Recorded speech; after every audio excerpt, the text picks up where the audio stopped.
faces, worn out places, worn out faces, bright and early for their daily races, going nowhere, going nowhere.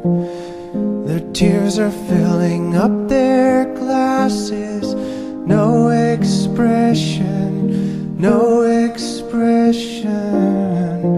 Hide my head, I wanna drown my sorrow. No tomorrow, no tomorrow. And I find it kinda funny, I find it kinda sad. The dreams in which I'm dying are the best I've ever had. I find it hard to tell you, I find it hard to take. When people run in circles, it's a very, very mad world. Mad world. All right, let's talk about a couple of movies called The First Omen. It's the mark of the devil.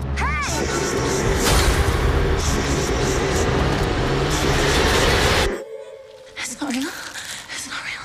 It's not real. It's not real. It's not real. What's not real? Who said that? This is very real. And Immaculate.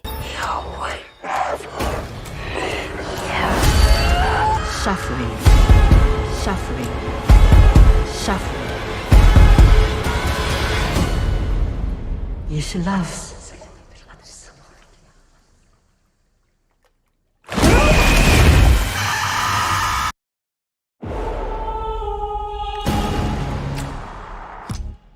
Co-written and directed by Arkasha Stevenson, The First Omen is her feature directorial debut. Following her work on TV shows like Legion and Channel Zero, Stevenson emerges as a promising creative while reinvigorating a decades-old franchise that, in typical horror movie fashion, refuses to die. Yeah, well, what I really love about this film is that I think that while it answers these big questions, like that I had as an Omen fan growing up, like where does Damien come from?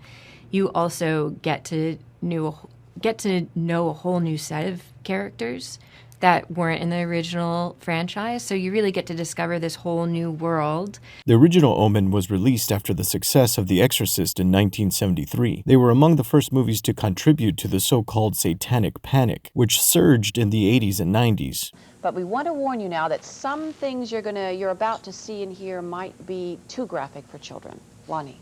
Well, Terry, authorities tell us that the most serious or perhaps the most dangerous kind of devil worship comes in the form of underground cults. Most of them are very secretive, usually organizing clandestine rituals in the dark of night. Stevenson's The First Omen is itself among a resurging popularity of Mephistopheles-themed movies. Released just 2 weeks before, director Michael Moen's Immaculate, starring the scintillating Sydney Sweeney, is a spiritual sister sporting its own Satan-centric story. Immaculate marks Moen and Sweeney's second creative team-up after 2021's The Voyeurs, and was apparently spearheaded by Sweeney herself after it was originally lost in development hell.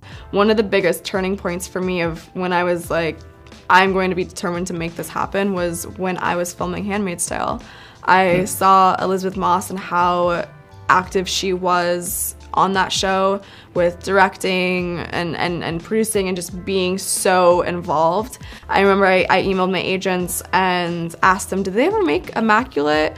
And when they wrote me back and they're like, no, I knew that I was gonna go after it and make it myself.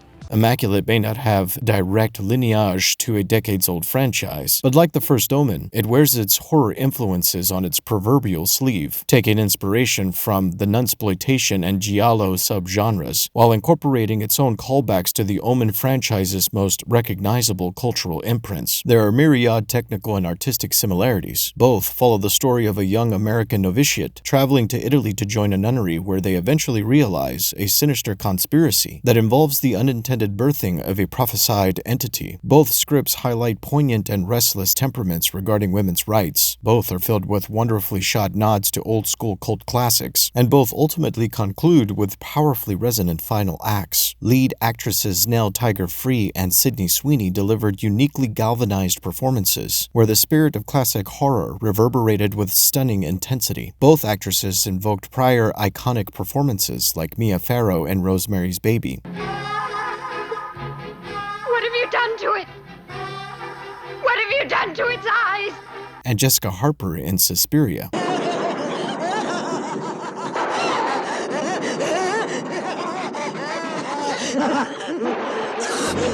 But it's Isabelle Adjani's disturbingly disaffected and wild portrayal in Possession that molded the actress's overall deliveries.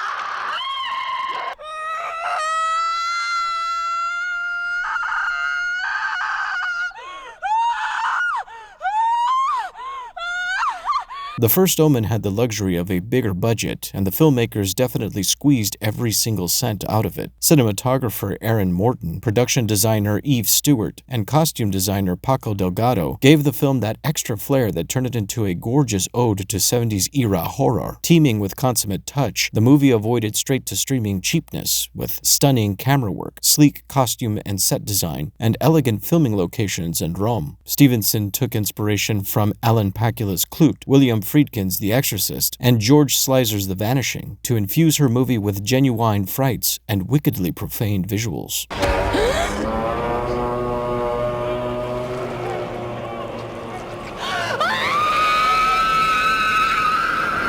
Lead actress Nell Tiger-Free as Sister Margaret performs with wide-eyed charisma, which pulls the viewer in with a false sense of familiarity. But then, the suspense spreads out like a satanic spider's web with her innocence ensnared.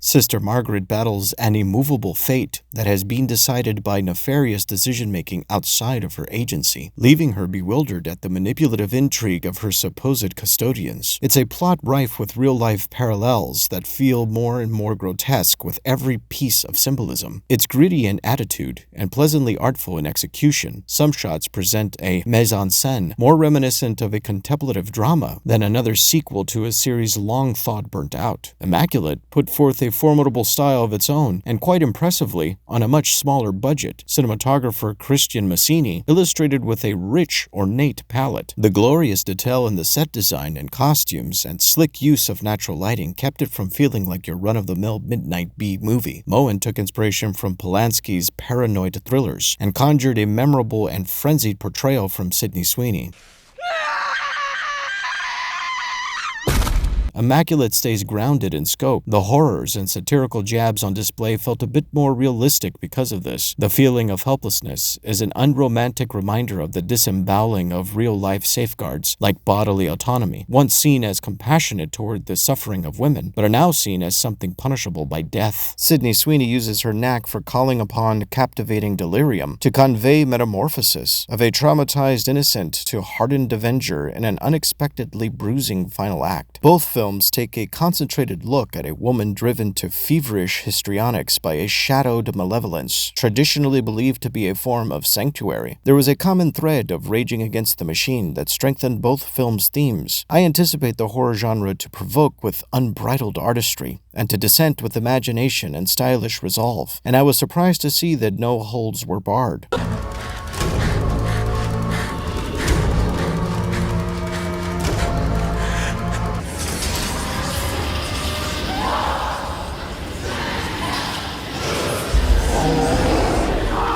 Some of our recent cultural and political movements have usurped common sense with draconian religious belief, and for many that has caused the type of strife so brutally but passionately visualized in these movies. Sisters Margaret and Cecilia are depressing simulacrums for a real population of women who are regularly disenfranchised by an oppressive elite. Immaculate and The First Omen highlight the hypocritical need for religion to hold control over women and their progeny. The forceful exploitation of the protagonist's sexuality is a side effect of a historically superstitious hatred of female promiscuity.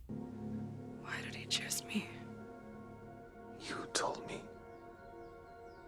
Who saved your life? Who sent you on the path that led you here, Cecilia? You've been searching for a reason. God saved you. This is it. Blessed are the meek, for they shall inherit the earth. The horror movie is back to embodying a punk rock attitude that has been an essential ingredient for a true classic in the genre. The First Omen and Immaculate are disturbing and off-putting with violence, twisted sexuality, and goriness, but when there's so much pain and suffering that occupies the news headlines, it's only apropos that there are artworks that offer an indicting reflection of the status quo. In order to swing a figurative gavel in the name of what's right, both movies get a "fuck you, I won't do what you tell me" and "Hell Satan" out of 10. Fuck you, I won't do what you tell me.